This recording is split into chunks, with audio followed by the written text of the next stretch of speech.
స్నేహను బంధించి ఆమె గదిలోకి వెళ్లిన రజనీష్ ను చూసి అక్షయ్ కోపంతో రగిలిపోతూ వెంటనే పోలీసుల్ని పిలవమని హోటల్ మేనేజర్తో చెప్పాడు.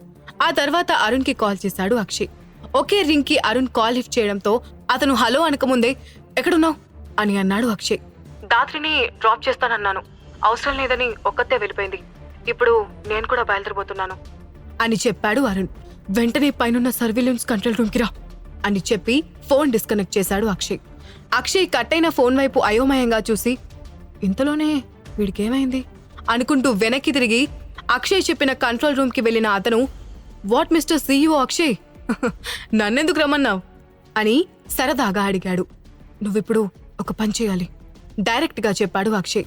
ఆ మాట విని అరుణ్ అతని వైపు ఒక లుక్కిస్తూ, హెల్ప్ కావాలంటే ఇలా అడగకూడదు, కొంచెం బతిమాలాలి అని అన్నాడు. కానీ అక్షయ్ అతని జోక్స్ పట్టించుకోకుండా, నువ్వు ఒక రూమ్కి వెళ్ళి లోపల ఉన్న అమ్మాయిని రక్షించాలి అని అన్నాడు. ఆ మాట వినగానే అరుణ్ అయోమయంగా చూస్తూ, నేను రక్షించాలా అని అడిగాడు.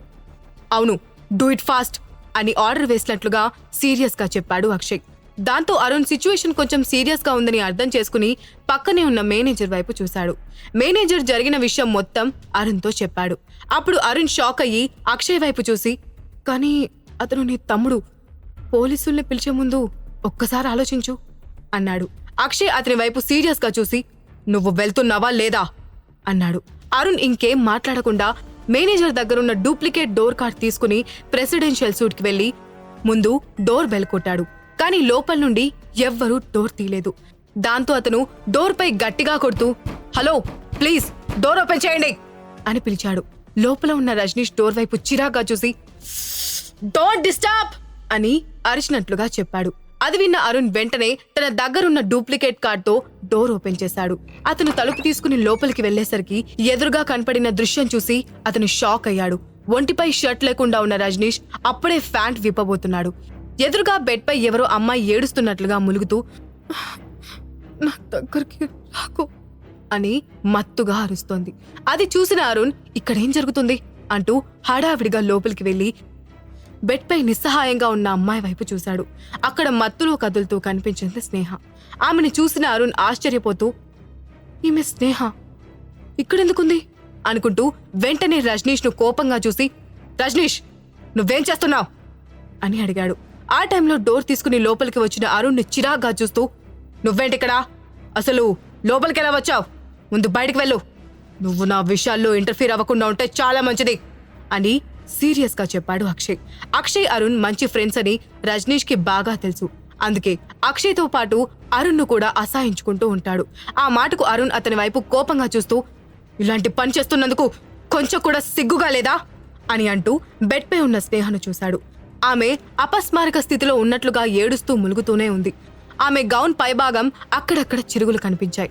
దాంతో అక్కడ ఏం జరిగి ఉంటుందో ఊహించిన అరుణ్ ఆమెను పైకి లేపడానికి దగ్గరకు వెళ్లాడు. కానీ స్నేహ తన దగ్గరికి వస్తున్న అరుణ్ ని చూసి భయంతో ఒక్కసారిగా, వద్దు, దగ్గరికి రావద్దు అని అంటోంది. అరుణ్ వెంటనే తన వంటిపై జాకెట్ తీసి ఆమె శరీరంపై కప్పుతూ, భయపడకు, నిన్ను నేనేం చేయను, నీకు హెల్ప్ చేయడానికి వచ్చాను అని అన్నాడు. ఆ మాటలకు స్నేహ తన కళ్ళను ఒక్కసారిగా గట్టిగా మూసి తెరుస్తూ తన ఎదురుగా ఉన్న వ్యక్తిని చూడాలని ప్రయత్నించింది. అయినా ఆమెకు తన ఎదురుగా ఉన్న వ్యక్తి స్పష్టంగా కనిపించలేదు.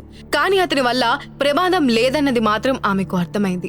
అది చూసిన రజనీష్ వెంటనే కోపంతో, మిస్టర్ అరుణ్, నువ్వు మర్యాదగా ఇక్కడి నుంచి బయటికి వెళ్ళు, ఆమెను తీసుకెళ్లడానికి నేను ఒప్పుకోను అని అన్నాడు.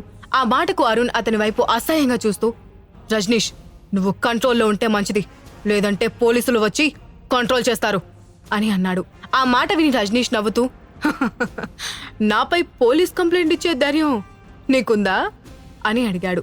ఆ మాటలకు అరుణ్ అతని పైనుండి కింద వరకు చూస్తూ లెక్కలేనట్టుగా ఒక నవ్వు నవ్వి అతనికి సమాధానం చెప్పకుండా స్నేహను పైకి లేపుతూ ఉన్నాడు.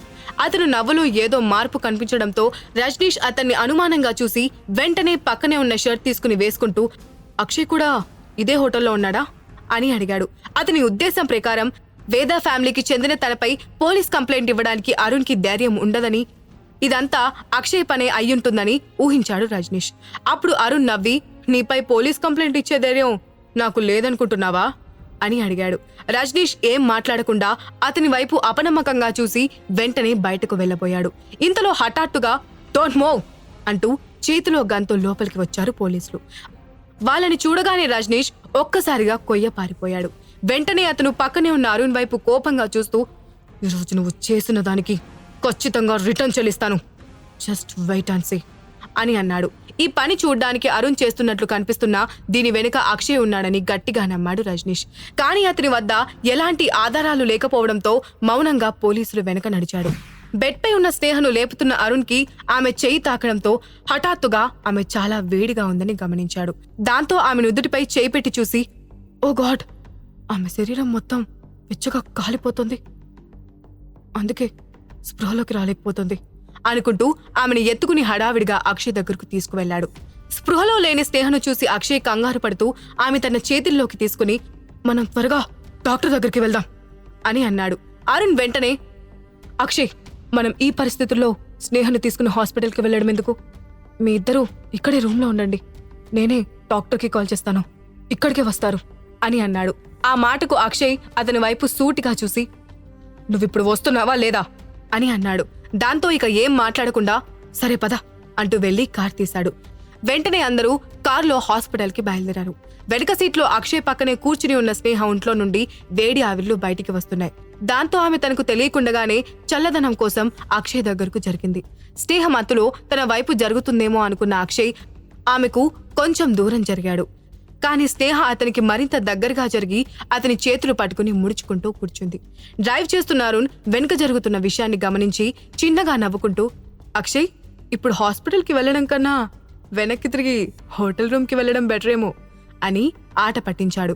అది విని అక్షయ్ తన గొంతులో కోపాన్ని తెచ్చిపెట్టుకుంటూ, పిచ్చి మాటలు మాట్లాడకుండా త్వరగా హాస్పిటల్కి వెళ్ళు అని అన్నాడు. అరుణ్ నవ్వుతూ కార్ స్పీడ్ పెంచాడు. కానీ అతని మనసులో వెంటనే దాత్రి మెదిలింది. ఆమె ఈ సీన్ చూస్తే తట్టుకోగలదా అనుకున్నాడు.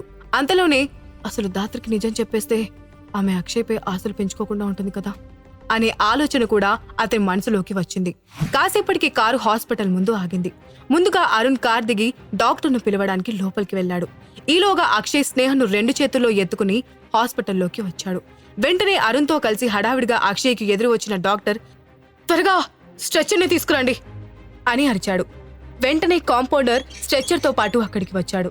అక్షయ్ తన చేతుల్లోని స్నేహను స్ట్రెచ్చర్పై పడుకోబెట్టి డాక్టర్తో, ఆమెకు ఏం జరగడానికి వీల్లేదు అని చెప్పాడు. అక్షయ్ కళ్ళల్లో కంగారును చూసిన డాక్టర్, ఓకే సార్, నేను చూస్తాను అంటూ డాక్టర్ ఆమెను ట్రీట్మెంట్కు తీసుకువెళ్లాడు. లోపలికి వెళ్లిన డాక్టర్ ఆమెను చెక్ చేసి డ్రగ్ ఎక్కువగా తీసుకుందని తెలుసుకుని ఆమెకు స్టమక్ వాష్ చేయడం మొదలుపెట్టాడు. బయట ఉన్న అక్షయ్ ముఖం దిగులుతో నిండిపోయింది. నిజానికి ఆ విషయం అతను కూడా గమనించలేదు. పక్కనే ఉన్న అరుణ్ మాత్రం అక్షయ్ను ఆ పరిస్థితుల్లో చూసి ఆశ్చర్యపోతూ, ఈ స్నేహ నిజంగా ఏదో మాయ చేసింది, అక్షయ్ ఇంతకుముందెప్పుడు ఇలా లేడు అనుకుంటూ, వాట్ బ్రో, నువ్వు చాలా మారిపోతున్నట్లున్నావు అని అన్నాడు. ఆ మాటకు అక్షయ్ అర్థం కానట్లుగా చూడ్డంతో, నువ్వు మరో వ్యక్తి కోసం కంగారు పడుతూ చూడ్డం నాకిదే మొదటిసారి. నిజం చెప్పాలంటే ఇప్పుడు నాకు నీ ఫేస్, నీ వీడియో తీసి మళ్ళీ మళ్ళీ చూసుకోవాలనుంది అంటూ నవ్వాడు. ఆ మాట వినగానే అక్షయ్ అతని వైపు సీరియస్గా చూసి, షటప్ అని అన్నాడు. దాంతో అరుణ్ వెంటనే, ఓకే, ఐ విల్ షటప్ అంటూ తన 2 చేతులతో నోటిని కప్పుకున్నాడు.